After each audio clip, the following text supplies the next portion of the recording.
Hello, folks. Welcome to another edition of Social Media News Live. So excited that you're here. We are back.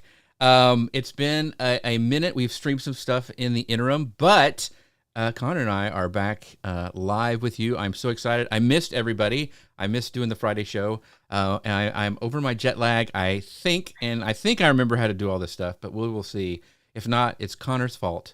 We're just going to go ahead and say that at the top of the show. But we're excited for you guys here. Once again, we want to make this show all about you. So we're talking all about Instagram today. And I admit I am not an Instagram professional. I barely use it correctly. I don't even know if I use it correctly. But we've got an expert here, Corey Walker, who I've known for quite a while.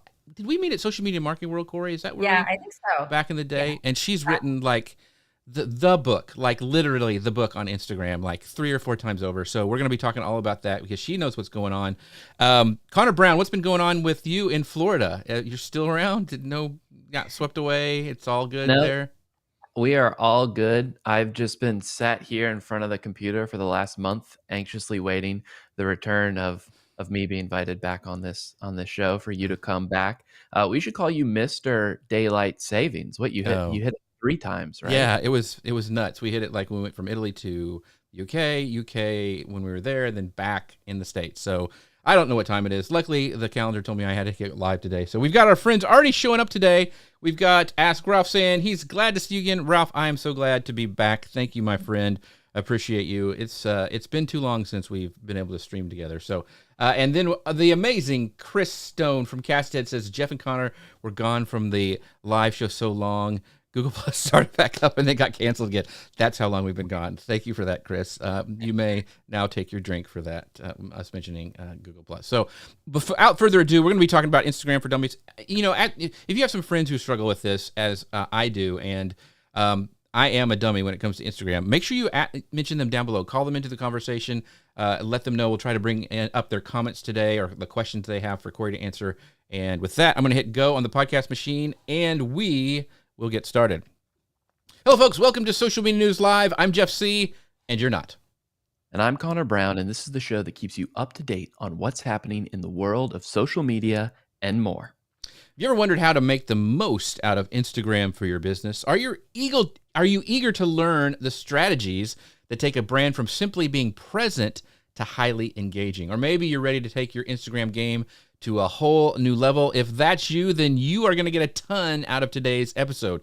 This week, we're excited to welcome an Instagram expert who's helped countless brands. Corey Walker, co-author of Instagram for Business for Dummies, will be joining us to share her journey, her strategies, and her best tips for growing a successful Instagram presence. So sit back, clear your schedule, clear your mind, and get ready for this week's episode of Social Media News Live. Corey, how are you doing today? I'm doing great. How are you all? We are here. So we are here and we are live. So this is going to be amazing. But Connor, I want you to take some time and introduce our lovely guest.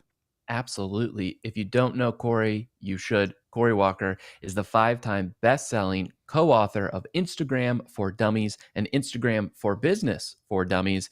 She's also president of the Marketing Specialist, a social media marketing agency in El Dorado Hills, California. Corey works with service providers to get more leads and sales through social media and email marketing. We got 2 dummies here in Jeff and Connor, so we are excited to learn from you. Thanks again for being here, Corey. Oh, thanks for having me. And want to thank our sponsors of the show, of course, Ecamm. You can find out more about them at ecamm.com/Jeff. Use code Jeff15 to save 15% on your first purchase. And by the way, folks, something really cool is happening. They are having a giveaway that starts today. I think it runs through the 24th. The new Mac Mini M4 came out, and they are giving one away with a bunch of other cool stuff. So to go enter that drawing and find out all about it, make sure you guys go to ecamm.tv/giveaway. Like I said, it's been going to be running for most of this month, so go check it out. That M4 Mac Mini is pretty awesome. So cool. Yeah, 5 inches by 2, so tiny. Yeah, it's amazing now what they have. So go check that out.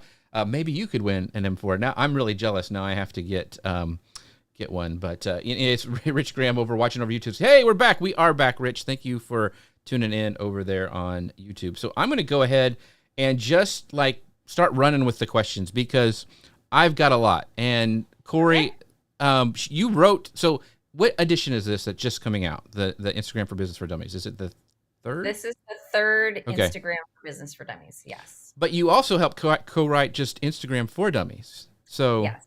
So there's 2 editions of that one as well.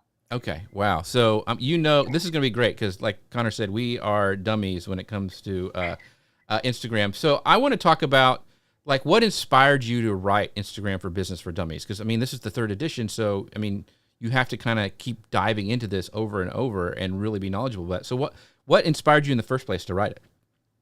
Yeah, well, I had been using Instagram for my business and for my client's business for several years.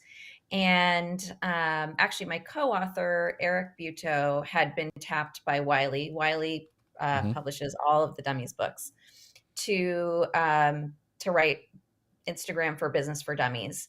And so he has written all these Dummies books, Mm-hmm.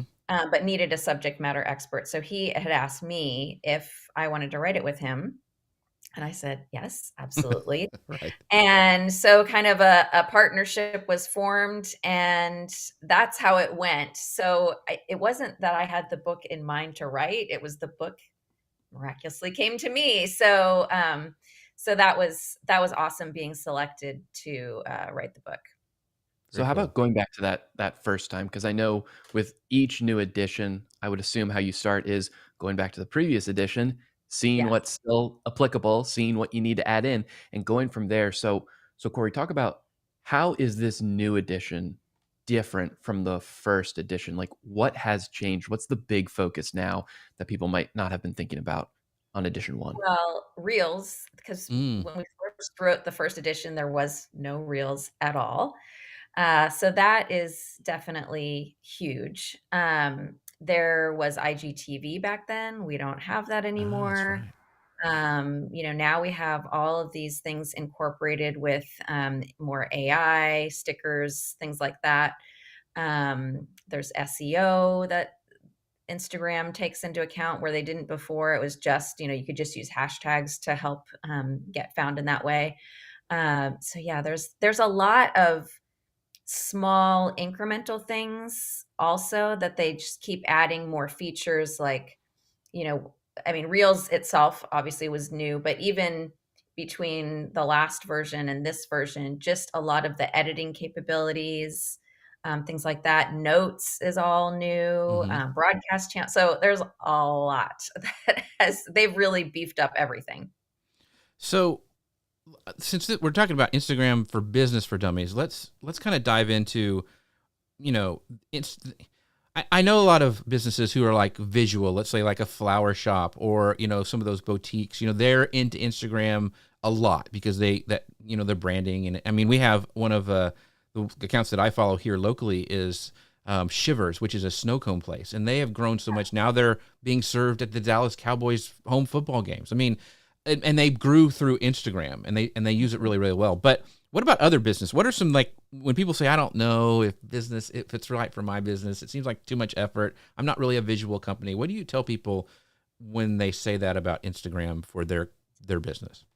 Yeah, so I work with a lot of service providers where you might think this isn't visual, like a real estate agent, for Mm-hmm. instance. And yes, they have the houses, that's visual, but there's a lot within that business that is more factual. Or say you have an attorney, something like that, where you think, well, an attorney, that's not, there's not pretty flowers or some cool product.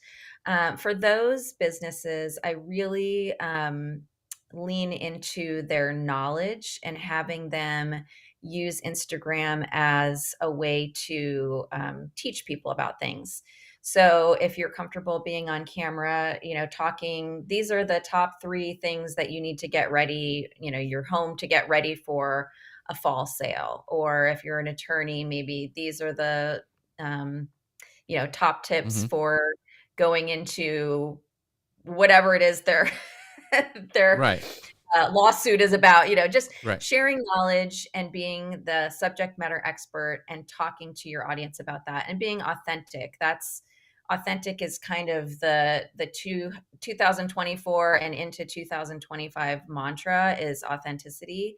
So I've had people say like, oh, do I still have to have my Instagram feed all perfectly curated with, Right, this right.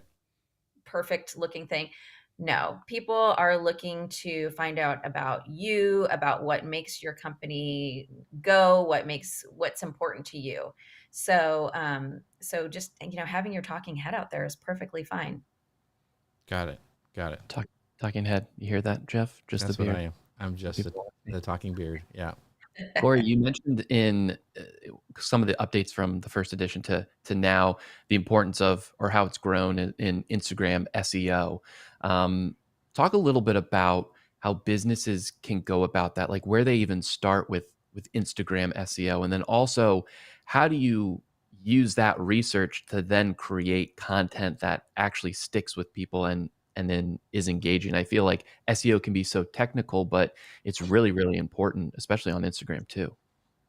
Yeah, well, now most things in Instagram are part of how they arrange the algorithm. So SEO is important, and a lot of people still think that it's just based on the hashtag, but it's really Yeah. not. So you can incorporate it in your bio, using, so you have like on the screen right now at Corey C. Walker, that's my username. But then your business name on there can be something totally different. So Mhm. that could be like for mine, it's Instagram marketing specialist. So Mhm. that's highly searchable because someone might be searching for that. You can put other keywords within your bio, but then more than that, you can put it in your captions. And then even those words, you can be speaking them if you're doing an Instagram reel, and that gets picked up.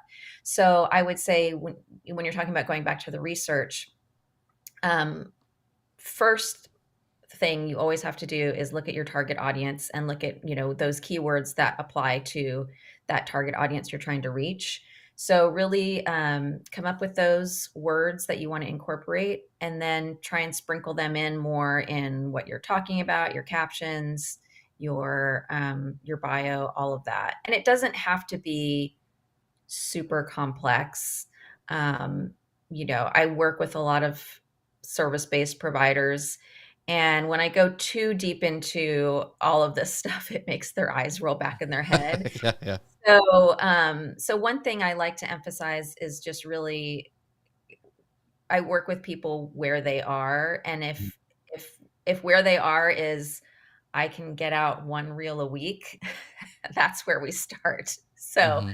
yeah. So I want to kind of follow up with that. So, for example, Connor is a travel agent and a vacation planner. His company is Vacation Kingdoms, and he does a lot of stuff with Disney.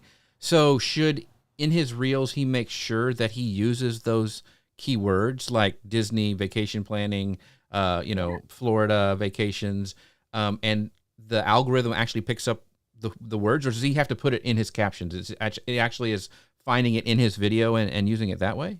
They're finding it in his video. It's Okay. Big Brother is alive and well. So, Right, exactly. yeah, I mean, if you think about it, if they can auto transcribe your captions, they already have that data. Great. So I would advise him to also do the auto captions in there, just because so many people scroll with sound off. Hmm. But for it to be picked up in the SEO, it's not necessary to have it in the captions, on the I want screen to captions. first thank Jeff for that free consulting that I got from that. But then I Yeah. also want to do a follow up for that, Corey, using the auto generated subtitles captions on the Yes. video. Best practice to have Instagram handle that, or can you do it in a third party when you're editing your video and then upload it with captions are already I mean, attached? you definitely you can do it out of Instagram and upload it. I usually tend to think, and I don't have this as an official, you know, Hmm. thing that I've tested, but in general, Instagram likes you to use their tools. Yeah. So the more you can use the tools that they have, the more they enjoy that, because they're like, we're offering this to you and we want to see our tools out there. So, is it going to make or break your reach if you use some other captioning tool outside that might be a little bit, fancier and more designed? Hmm. Probably not. But in general, the more you can use that Instagram creates, usually they like it better. Yeah. That's a good point. So just because this SEO thing is really kind of getting the wheels turning. Um, this dummy's taking his dunce cap off. The question, because you mentioned that they're scrolling really fast and having the captions on because sometimes they're scrolling without the sound. Should Connor, using his as an example, should he go like, hey, this is Connor Brown from Vacation Kingdoms? Should he have his plug at the beginning because of people may be scrolling fast and that SEO is important, or should he wait till the end? I'm just trying to, like, I know you consult with people a lot with their companies on how to make reels and things. I just love to know what your thoughts are on that. Well, what he might want to do is do a hook first. Okay. So do your hook to get people watching and then say, hey, I'm Connor, but yeah, I would definitely get that information in towards the start because people tend to trail off and scroll on. But yeah, get them with that hook first and then say who you are. Gotcha. Well, we're going to go off the rails totally because I have another question, especially for businesses. So the difference between stories versus reels, when Yes. should you use one versus the other? Okay. So just to explain the difference between the two, if people aren't familiar, reels live on your profile if you put them there, and they're also available in the feed, and they stay there and they don't go away in 24 hours. Stories go away in 24 hours and they're in a different section. Reels also have their own section, but they're also in the feed. Just to get that out there. Mm-hmm. Reels are like the top of the funnel. So if you want to see, to have as many people as possible seeing your stuff, start with the reels.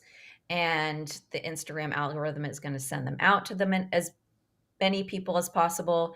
And it's going to send it to people that are not your followers. So stories only go to people that are following you. Start with the reels, and then I like to move them down the funnel and have some other information on my main profile that might be carousels. That's another one in the algorithm that does really well right now, and just some other, regular posts. And then you can get them interested and hopefully they'll follow you. And then they'll start seeing your stories. And your stories, I tend to do more behind the scenes, more authentic, talking about what you're doing in your day, things like that, that really up that know, like, and trust factor. Mm-hmm. And so once you have people really engaged on your stories, if you want to hit them with a live at the end to really sell whatever you're selling, then that's a great way to close out the funnel. Awesome. Well, Connor and I's friends, Julie Voris, she's big on Instagram, and I think that's what she's told us as well before is that, like, reels are that, like you said, the top of the funnel to get people in, but then stories are stuff like she will never show a picture of her kids on a reel or talk about her family life, but she will in her stories because one, it goes away in 24 hours, and two, it seems to be, like you were saying, more behind the scenes, kind of like I'm sharing with my closest friends who are a part of my community already. Is that kind of what you're saying? Yeah. Okay. Gotcha. Yeah. Awesome. So any other questions, Connor, on this note? Because I mean, I've got you so much consulting with this one. I mean, I don't know what else to do. I know. I really love hard. it. I do want to talk about the carousel thing. So Yeah. carousel wise, because I know that is getting picked up by the algorithm a lot right now. Yes. Corey, have you seen any rhyme or reason in should it be all photos in that carousel? Should it be some videos mixed in? Because you can do that now. You can have a couple photos, a couple videos in the entire carousel. Should it you always add music to your carousel now? Because that's a new feature. Like, what's the kind of combination that you found has been successful for those carousels? Yeah. So, I mean, it's great if you can add some photos and some video to that. You have to be careful with the adding music and then the video. I don't know how Yeah. that intermixes. If you've got a video that's got sound, I don't know that you'd be able to do that, or Okay. it might be weird. Yeah, gotcha. But I really have people use carousels a lot to tell the steps of something. So, these are the 5 steps to do this, or these are the top 5, for you, you might be, these are the top 5 rides people like to go on at Disney, something like that. Um, or it's a great way to tell a story. So that's a good one to get people hooked in. And you could say, this is the story of when I went here and dot, dot, dot. And then you just keep going.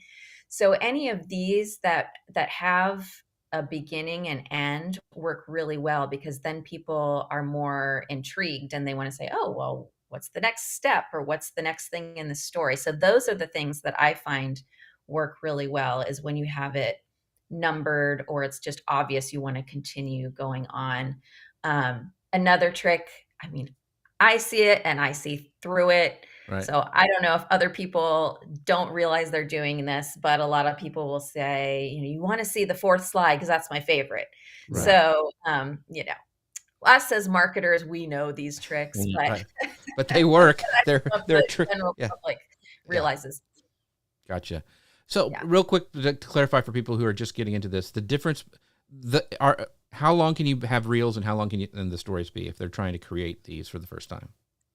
So reels, it was up to 90 minutes. Some people now have 3 minutes. It just kind of depends on if you've been rolled out to or not Mhm. yet. So yeah, reels can be the 90 to 30, the 3 minutes, and Right. then stories now are 60 seconds. Okay.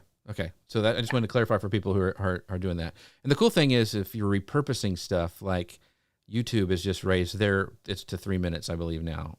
So Yeah. that's kind of cool. We have a great question from our friend Chris Stone, and he says, "What are some effective strategies on Instagram where you want to eventually get viewers off the platform without IG squashing you to watch full podcast episodes, for instance?" So Chris is an amazing video podcaster. He does a really good job editing, but he also does really, really good, high engaging shorts. And his question is like, okay, I want to get them moved to where I want them to watch the full thing. What's the best way to do that? Yeah, so I have a client that does that has a podcast on YouTube, and they have their podcasting on their website. So what we do is we used to use, go to the link in bio, Right. but that's kind of been, I mean, it's not phased out, but people aren't using that term as much. And so what I have a lot of people do is use ManyChat to send a link. And so if people aren't familiar with ManyChat, you've probably seen the videos where it says, comment podcast. And then they'll get an auto reply that says, sent the link. And then ManyChat in the DMs will send them the link. So that's what I usually recommend to people at this point that want to get, people over to a different platform.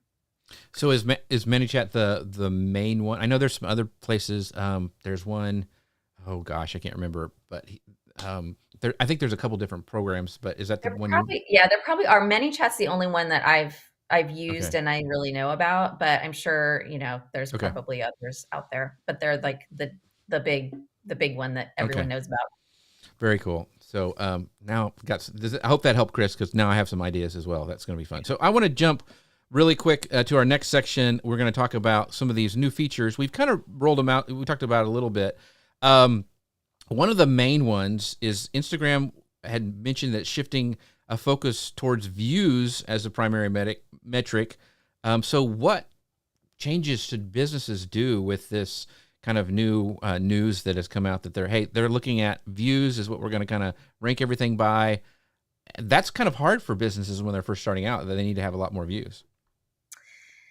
Yeah, I mean, I would say the fundamentals don't change that much. You're Okay. still going to want to do a lot of reels.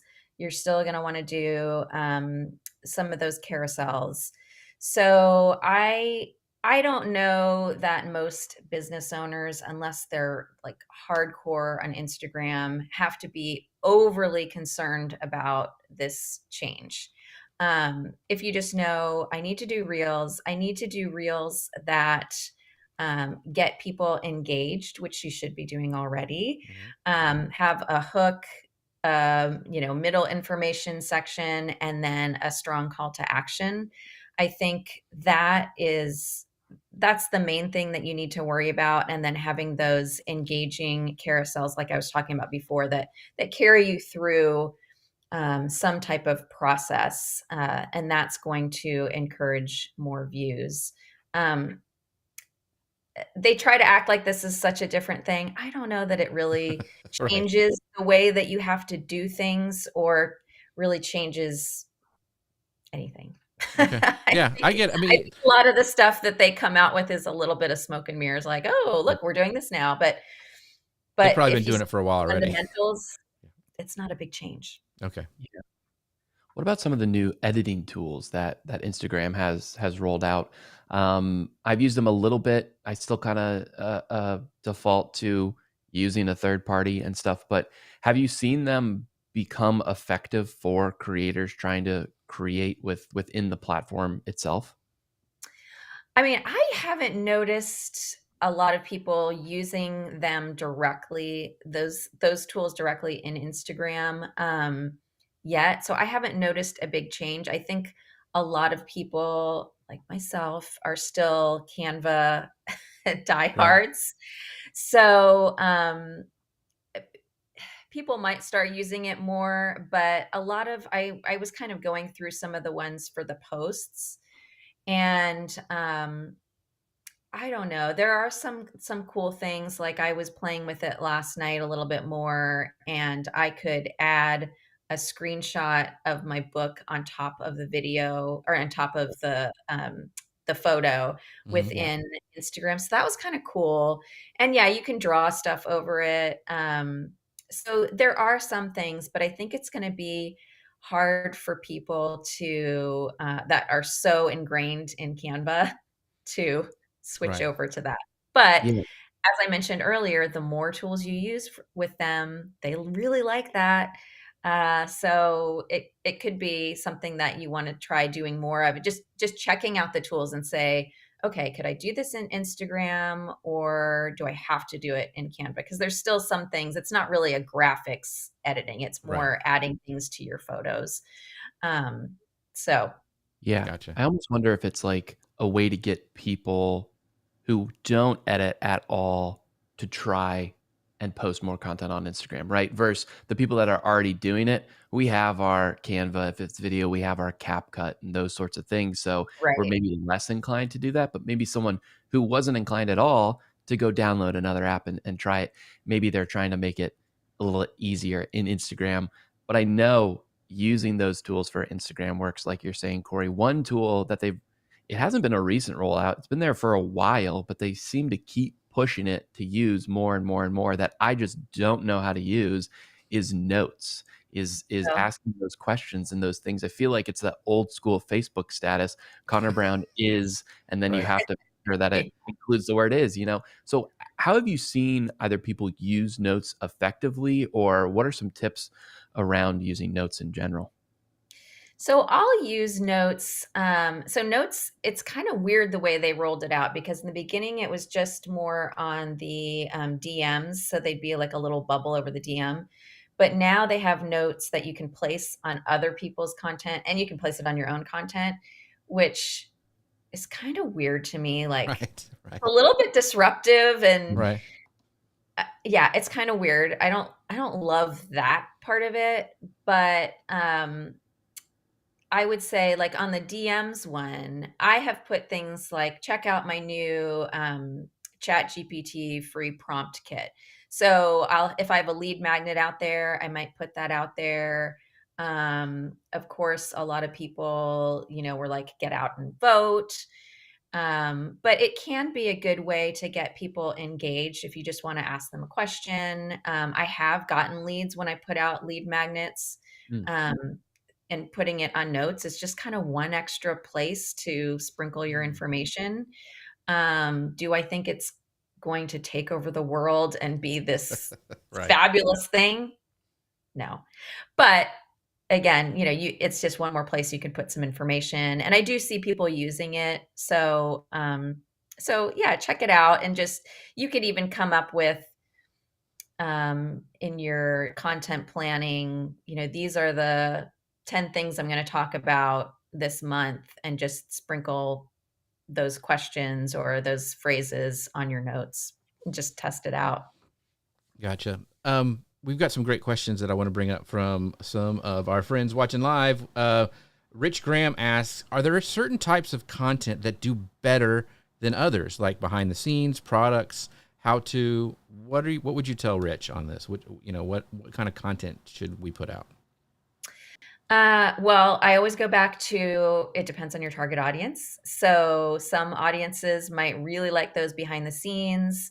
Some might want to just see, how your product works. So first, first thing, always go back to your target audience, and then test what's working for your business, and then go to, some of your, I hate to say competitors, because I like to say, community over competition, but Right.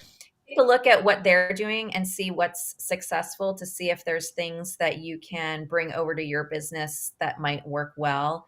And it could be not your competitors. It could be a different, a different product that's similar to yours, or even caters to the same audience, and see what they're doing, and see, like, okay, what's resonating, what is seeming to get a lot of comments and engagement. Doing it that way, I think, instead of me saying a blanket like you must do behind the scenes, Right. because some people like that, some people don't. So it really depends on your target audience. But um, anytime you're doing any type of reel, some basic fundamentals is trying to get them in with some kind of hook is really great. Good lighting, that Mm. is really key. Having some good lighting and just decent sound. You don't have to. I mean, it's nice to have a little, lavalier mic. Mm-hmm. That's great. They're $13 on Amazon, so that can help make things sound a lot crisper and clearer. Um, and mentioning what your product is, where they can find it, having a strong call to action at the end is definitely going to help. But again, test it out. Do each of those things you mentioned, try them out and see what happened with each of those videos, and which one people are really resonating with, and then make more of that content. Yeah. Behind the scenes would not work here because I have like a cone of cleanliness that you guys cannot see the explosion that has gone on. Yeah. Yeah, I have a messy desk too. Oh my So gosh. sometimes I'm not even in my office, because I did this upstairs this time, because at this time my daughter's like getting out the door to school, and it's Yeah, crazy. yeah, yeah. But on my desk, yeah, sometimes I just have to You literally shove it to the just shove side. everything Yep. off. And Yep. So the pain is I real. understand that. Yeah. So I got another great question. This is from Abby. She says, "Do you think doing a series in Reels is effective, and does that have any impact on the Instagram algorithm or their SEO?" That is a great question. Yeah, I think a series is great, because it leaves people anticipating more. The other thing that's nice about a series is that you can break up information. So, you're asking about what's the length of reels. Yeah, you Mm-hmm. could do, 90 seconds, 3 minutes. But I'll tell you, with most people's goldfish brains these Right. days, Yeah. they don't have the patience or the capacity to sit through even a 3-minute video. So if you have a lot of information that you want to share, doing it in a series and chunking it out is awesome. And I don't know, whether the algorithm picks that up or not, is more based on how they reacted to your first video and if they want to see more. So that's going to affect the algorithm more than anything else. But definitely, I think a series is great, because as long as it's engaging and it's information people want to hear, and you can say, like, check out part 2 tomorrow, then as long as it's engaging enough, people will go back and check out more. So that's a great way to get people to watch, say 4 videos in a row, where they might not have done that if you had just done 4 Mm-hmm. separate videos. So I think it's a great way to hook them in. Do you have any examples or companies that people could go look at who have done that well, that do series? Because I can't think of any off the top of my head that I have seen. Yeah, I've got some like entertainment ones, like Lila the Boxer is one I know Abby and I watch. She's this, and they have these scenes that these two dogs play out, and it's really funny. But it's a series that continues to go. But yeah. I can't think of any business that I would go, yeah, you should go watch that one. I So know. maybe- I honestly can't think of Okay. one off the top of my See, head. there's a So place, folks watching. Like, there you go. You can disrupt the industry doing that. yeah. Connor needs to do some on vacations. Well, I will say about that, the one thing that does drive me crazy is when my, algorithm feeds me one of those, and it might be the part one. The third part. Yeah, maybe the third part. Right. And then I got to go back and I'm like, oh, well, that's great. This account has posted 2,000 reels. So I have no idea Right. where it is. So I always think, think about that kind of, there's going to be attrition probably from part 1 to part 3 or Yes. whatever it's going to be. So I would try to like put your best content first, right? And hope that's what's going to happen. Yes. And that actually applies to carousels as well. If you're doing a carousel, I mean, you can put up to 20 cards in a carousel at this point. I wouldn't recommend that because most people are going to fall off. But yeah, put really good content in the first couple so people want to keep going. That's a great point. Gotcha. We were talking a little bit before about this new feature that Instagram is starting to roll out, but it seems maybe not so much in America, and that's the AI power-rated captions and hashtags.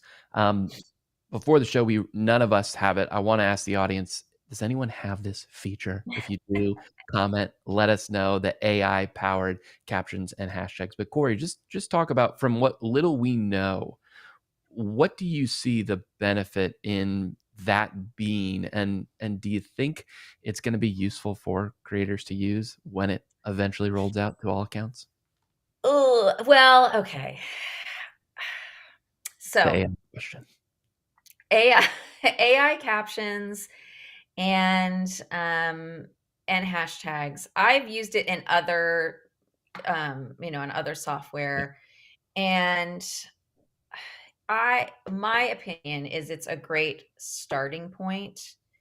Now there's some software that really get to know you, and you can plug in more of your data of like, this is who I am, these are my clients, and they come up with better captions. My fear is that Instagram will not really get your persona right.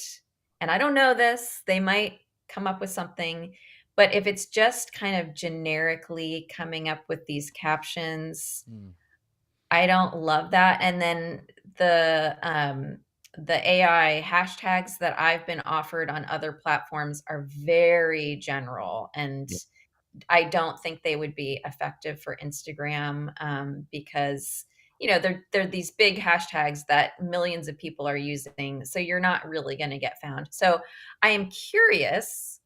I am a bit of a pessimist on this. I hate to say, and I think it's one of those things that will eventually get better and better and better. But I have a feeling that the rollout in the beginning is not going to be great. I've been watching, I do a lot on LinkedIn as well. And so I've been noticing a lot more of these AI generated captions, and I can spot them a mile away, and it turns me off. I had tried one of them. I'm not going to say any names here, but I've tried one of them, and I just found that the AI really it doesn't answer things like a human would speak, and so it adds all this extra flowery language, and it just adds so much more than a normal person might be like, oh my gosh, yeah, I really love that. That's what a normal person would say. And this person's like, well, the breadth of knowledge that you unleashed and unlocked was, it's a golden nugget. It's a golden nugget as we delve into. Yeah, it's bad. Yeah. So that's what I'm seeing a lot of. So that's why I'm still a little bit hesitant on the captions AI. Now, I don't want to say I don't love AI in other capacities, because it's really helped me with, writing sales pages and all sorts of things. But you do have to make sure that you're doing the work in the beginning of getting it personalized to you and the way that you speak, and speaking more like a human than just taking it at face value and just saying like, okay, AI said this is what it should say, so I'm just going to hit, click and post it out there. So that's kind of the pessimist in me about what I think it's going to be like when it first rolls out. And I think that when you're trying to engage with people like on LinkedIn, or to me, it's almost like a mini email or a mini blog post where you don't really want to use AI to write it for you and click that easy button, because it, like you said, it turns you off. It turns cold. You can see it from a mile away. I like using AI for stuff like for show notes for podcasts, which I hate to do. So that's something easy and it's done. But I agree. Like you need to. I don't know if it's ever going to be like, it may learn the way we talk, but I still think we're always going to have to make it our own in some way. But we've got some great comments from our friends watching live. So I want to go back. When we were talking about ManyChat, Chris Stone said Stampede Social. That's the one. Stampede Social. That's the one I couldn't think about. Okay. Yeah, we need to get him on the show. I've met him before. It's a great program. A lot of people really like it. Abby has a follow-up to her question about the reels, doing the series of reels. She goes, would you want the hook to be different every time, or should you keep it consistent throughout that series of reels that you're doing? Well, I would say if it's a series, maybe have a slightly different hook. So say you had different information, that you're chopping up into different ones. Maybe each hook could be a little different for each piece of information, just so if somebody watches it straight through. So someone might go to your profile and find the first one and be like, oh, this is really cool. I want to watch the whole series. Boom, boom, boom. It seems a little repetitive if you're using the same hook. So gotcha. I would mix it up a little bit. Gotcha. That's great advice. So this is kind of going back to Rich's questions, but I think we need to dive in and kind of cover it before we move to the next section. How do you recommend like creators and businesses test and track the impact of what they're doing? Like if they're trying reels versus stories, and how do you have them track their engagement and growth? Because things change, these new features roll out, we're trying new things. How do you track that and figure out what's working as a business, and then when to pivot? Like, okay, we're not going to do this anymore. We need to try doing behind the scenes kind of content or whatever. What do you tell clients on that? Yeah, I mean, we go into the professional dashboard and we look at the numbers. We look at, okay, well, when we did this reel and there's this certain call to action, did people take that call to action on that reel? We also look at how many views they're getting, what kind of engagement it's getting. And then we do more of that. So really just going into that professional dashboard, which you have to have a professional account, which is free to get that. But it has a wealth of information in there. And so we really just dive into the numbers and look at what was the result we wanted for each of those, and which one worked and which one didn't. And using a tool like ManyChat or that Social Stampede can be a great way, because you're sending them somewhere, either to a lead magnet, to your podcast, wherever. So that can be a great way to track to see what's working as well. Very cool. All right, I want to do a really quick shout out again to our folks and friends over at Ecamm. They are what makes this show possible. You can find out more at ecamm.com/Jeffs. Use code Jeff15 to save 15% on your first purchase. And don't forget, they have got a great new drawing that they're doing a contest where you can actually win a Mac Mini M4, the brand new one, and a bunch of other stuff. A free year of Ecamm Live, all sorts of cool things. Make sure you guys go to ecamm.tv/giveaway to enter for your chance to win. So I don't know if I can win this. I may not be able to because they sponsor the show. Probably not. That's kind of, you hope not. Well, that means you can't either, Connor. So there. No, that's not true. That's very true. Yeah, exactly. Corey, as we moved into this, talking about trends, Instagram trends, to take us into 2025, of course, the platform changes daily, right? What's going on right now is not going to be what works in 6 months, even a couple months from now. But what do you kind of see trend wise that you think will be beneficial for businesses to take advantage of? That could be new features that Instagram has. That could be new ways of putting content out there. But what are some trends that are just really sticking in your mind right now that you think businesses should take advantage of on Instagram? Sure. Well, um, yeah, the first two bits of content are going to be reels and carousels. Those are definitely working the best. But diving down a little bit deeper, authentic marketing is what people are latching onto a lot more. So I think before we had people using a lot more of, the CapCut, things like that, Mhm. where you have all the fancy captions and you have emojis flying in and different things like that. And I think people are starting to get turned off by that because they feel a little bit more like, okay, this is going to sell me something.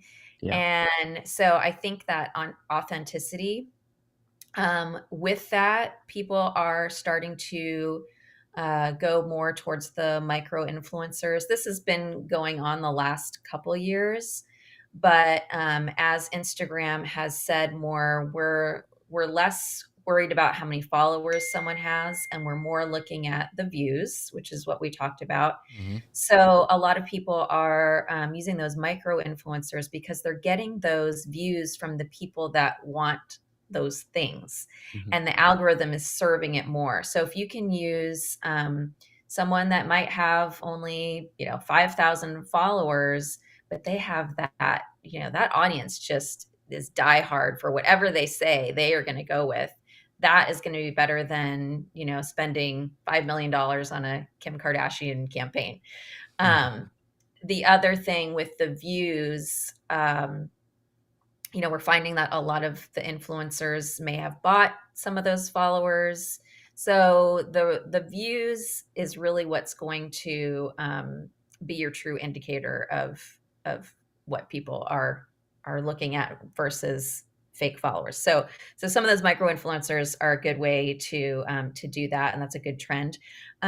We mentioned before SEO search, using more of that SEO in your content, whether it's on your videos, whether it's in your caption, your bio. That's going to be a good thing to incorporate in 2025. Let's see what else. I wrote some stuff down. User generated content. Mhm. That is a big one So because again, can you explain that a little bit, because it's kind of changed from what it used to mean to, like, people are actually creating their own user generated content. So can you explain exactly what you mean by user generated content? yeah. So say I really love this certain shampoo, and so I've been talking to all of my followers and saying this shampoo. Oh my gosh, my hair is just amazing now that I've used that shampoo. So then say Pantene or whoever, if that's the Right. shampoo that they're using, they would say, okay, can we use your video in our marketing and use a clip from your video? And it goes back to that authenticity thing. If you've got a customer that loves your product so much that they're willing to talk to their audience about it, then that's much stronger than something that the brand campaign put together, because you've Mhm. got a real user that's saying, I love this product. It's made my hair great and you must use it too. Gotcha. Uh, Okay. yeah, yeah. Another thing that people are doing is remixing reels. Mhm. So that's a big thing, where you have somebody that did a reel, and then you can be side by side split with them and be kind of commenting on what they say. That I know a lot of people are doing and have had some success with getting more traction and getting more views on things. If it's already kind of a popular reel, they're adding their own explanation, or maybe it's saying how wrong it is. Sometimes, Does that someone will make put it. brands nervous though? Like, because you can toggle if you can, let people do that, remix your reel. I think you can when you Yes. upload it. Yeah. I've always been hesitant because I could just see what would happen if that, somebody, it could go bad. I guess I was saying, do brands kind of Are they okay with that, or do they just don't even care and just let it go? I don't work with any super big brands, so I'm not sure what Right. what they're doing with that toggle. But yeah, I mean, it could be a little dangerous for people. So I think it kind of depends on what your product is and what kind of feedback you've gotten on it. And if your service or product is something that's a little bit more controversial, or if you've gotten a lot of bad reviews, you might want to toggle that off. Okay, that's what because some brands would not like that. I just know Yeah. from working with them Yeah. in the past. So Yeah. got it. Gosh, our time is almost over, and I wanted to make sure. One of the last things. How do you stay on top? I know a lot of brands. They're basically, like you said, can get one reel out a week or even a month. Like that's good for them. How Yeah. are businesses and brands, other than buying your book and reading that, keep on top of all of this stuff? Like where should they go? What resources should they subscribe to stay up on top of all of this stuff? Yeah. So, well, Social Media Examiner does a good job of, I'm on their newsletter, Mhm. and every week they're coming out with some good information.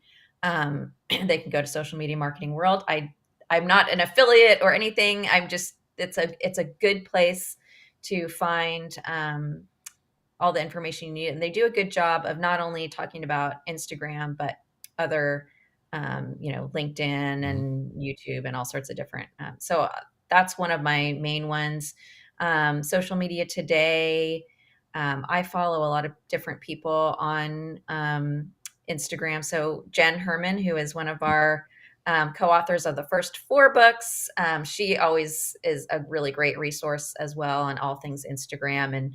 And once a month, she has a newsletter that comes out that details every single update that Instagram has come out with. So that's a really good newsletter to hop onto. But yeah, I mean, I'm so in it that Right. So, I so, just, so you've yeah. been very kind telling everybody else about where to go and Jen Herman. But what about you? Like, you talk about your Oh, well, book and your that's where blog and I find my thing. yeah, So I yeah, don't follow myself. right, right. But But yeah. where could people find out and follow you? Because you've given so much great information this session. Yes. So yeah, tell us. Yes. So you can follow me on Instagram, which I think is below on the screen. Yep, at Corey C. Walker is my Instagram handle. And I publish different tips, tricks, all sorts of updates on Instagram all the time. So that's a really great resource. And I also have my own newsletter. So if you go to themarketingspecialist.com, you can sign up for my newsletter. You can also sign up through my LinkedIn bio, and then buy my book, of course, which is Instagram for Business for Dummies, 3rd edition. Gotcha. And that just recently came out, right? It's a kind of a recent It's in pre-order right now, Okay. so it's Okay. not even you won't get it until December 5th. But if you can pre-order it now on Amazon, and just make sure you get Instagram for Business for Dummies, 3rd edition. It's got a purple cover with a girl holding a pink shirt. There's 5 different, dummies books for Instagram out there right now. Hmm. So I just had a friend. I went to lunch, and she pulls out the last edition. She's like, "Look, I just bought your book." I'm like, That's "That's the wrong the one. one." So I like to tell people it's the purple one, and it's Instagram for Business for Dummies, because there's another purple one. They just make it really confusing. So just make Mm. sure you have the latest one, and it'll say it's on pre-order. Yeah, because I mean, things have changed as we have discussed the entire time with Corey today. Yeah, and make sure you get that right one, because that would be bad to get the wrong one. Yeah.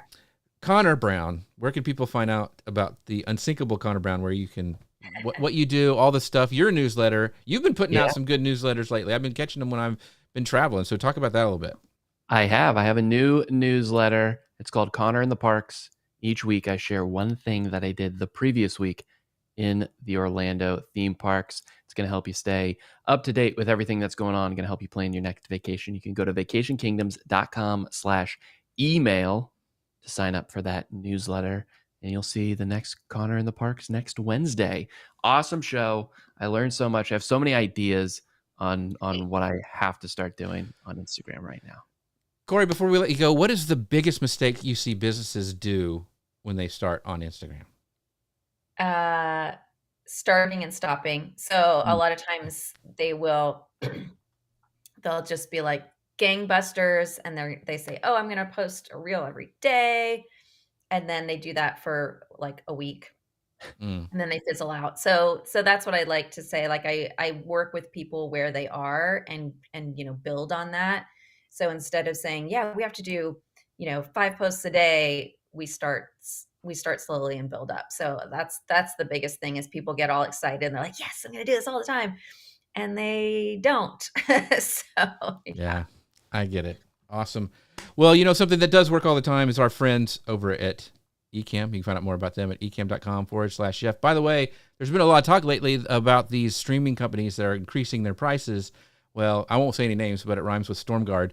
But the Ecamm has a great community. It's really competitive pricing. So if you want to do what we have done today, stream live to all your friends and the whole entire universe, ecamm.com/Jeff. Save 50% with the code Jeff15 at checkout. And with that, thank you guys so much for watching. Thank you, cast head Chris Stone, Rich Graham, Abby, all Ask Ralph, of course, everybody who showed up today to watch us live. We appreciate you. Wouldn't be able to do the show without you guys here. And with that, we'll see you guys next week. Bye, everybody.